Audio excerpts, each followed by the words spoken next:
Ashmedai, the king of the demons, stood in chains before King Solomon's throne. "Now that the temple is built," said Solomon, "I will give you your freedom, provided that you can give me the answer to a question that has plagued me deeply. Often as king, I am asked to be a wise judge, to know the difference between truth and illusion. If you can give me the answer to that question, your freedom is assured." "Oh, what is the difference between truth and illusion?" "Oh, Solomon, that is an easy question to answer. But first, you must give me your ring." Now Solomon wore 2 rings. The first was inscribed with the words, "This too shall pass." It was this ring that he gave to people who were experiencing great sorrow in their lives. He gave the same ring to those people experiencing great joy. But that was not the ring that Ashmedai wanted. Ashmedai wanted the ring that was inscribed with the unutterable name of the Most High upon it. So deeply did Solomon want the answer to his question that he took off his sacred ring and he gave it to the demon. Solomon was powerless now before the demon king. And Ashmedai threw Solomon into the air and he tossed him to the other side of the world.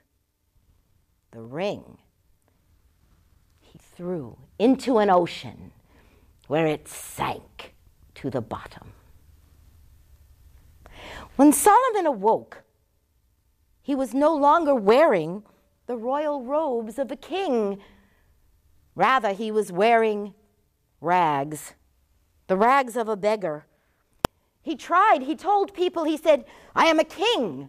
I am a great king. I have a crown. I have a ring. I have a scepter." Liar. People didn't believe him. Vile deceptor, they called him. "But I have a crown. I have a ring." People thought he was a beggar gone mad. So, after a while, Solomon stopped telling people he was a king. He wandered, and he wandered until he found work. And he got work as a cook's assistant in a fine palace. And it came to pass that one day, Solomon was to season the king's dish. And when the king tasted this meal, he called immediately for the cook. And he said, "Who has prepared this delicious meal?" And the cook had to admit it had not been him, but his assistant. And so Solomon was brought before the king. And the king's daughter, Naamah, saw Solomon, and she fell in love with him at first sight. And she said to her father, the king, she said, "Father, I will have no other man for my husband but this cook's assistant." Now the king was not accustomed to being told what someone would or would not do, and he grew enraged, and he threw Naamah and Solomon out into the desert to die. But they did not die. Solomon irrigated the land. And he and Nahama, they planted many kinds of fruit trees, and they built a hut, and they had 3 children. And they lived in that desert for 12 years. And one day, Solomon left Nahama in the hut. And he went with 2 of his children to help to the garden to hoe. And the third, the youngest, played along the edges. And as Solomon worked, he looked up and he saw a black cloud. And as the cloud got closer and closer, he saw it was not a cloud at all. It was a wave, a huge wave, and the wave engulfed them, and it smashed the hut, and Solomon grabbed 2 of his children to him, and as he was reaching for the third, all 3 were lost to him. And he was not only engulfed by the black waters of the wave, but by his own desperate tears.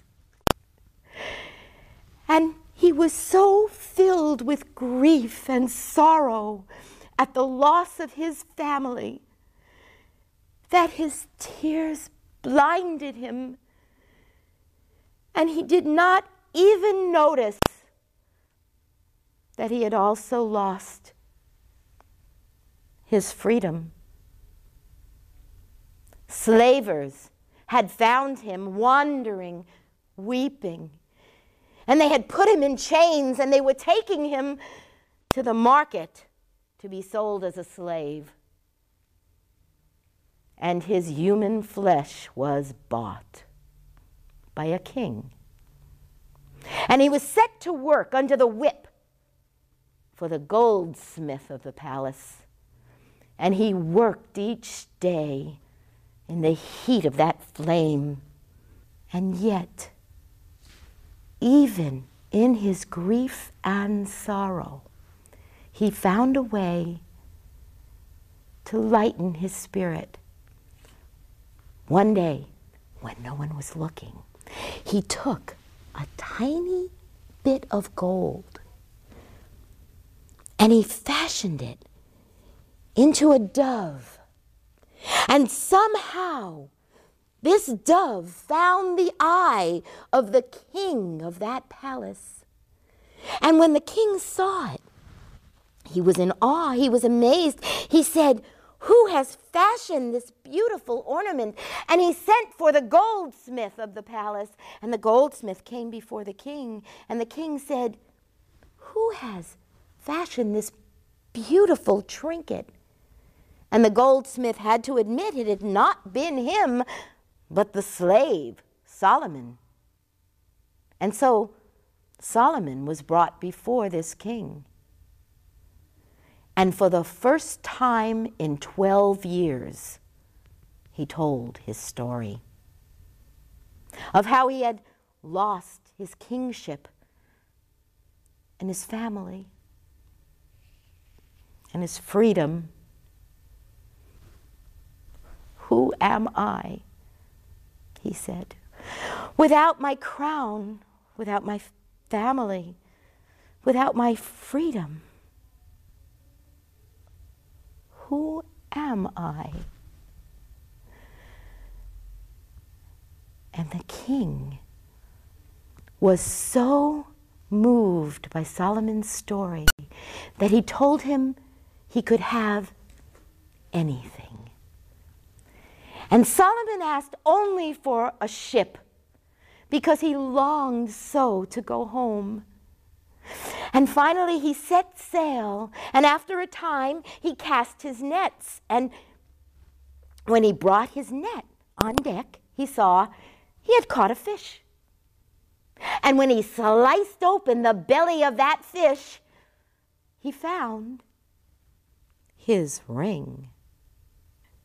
And he had no sooner placed that ring on his finger, then he could hear voices and shouting, King Solomon, wake up! Wake up, you've been asleep for an hour. An hour?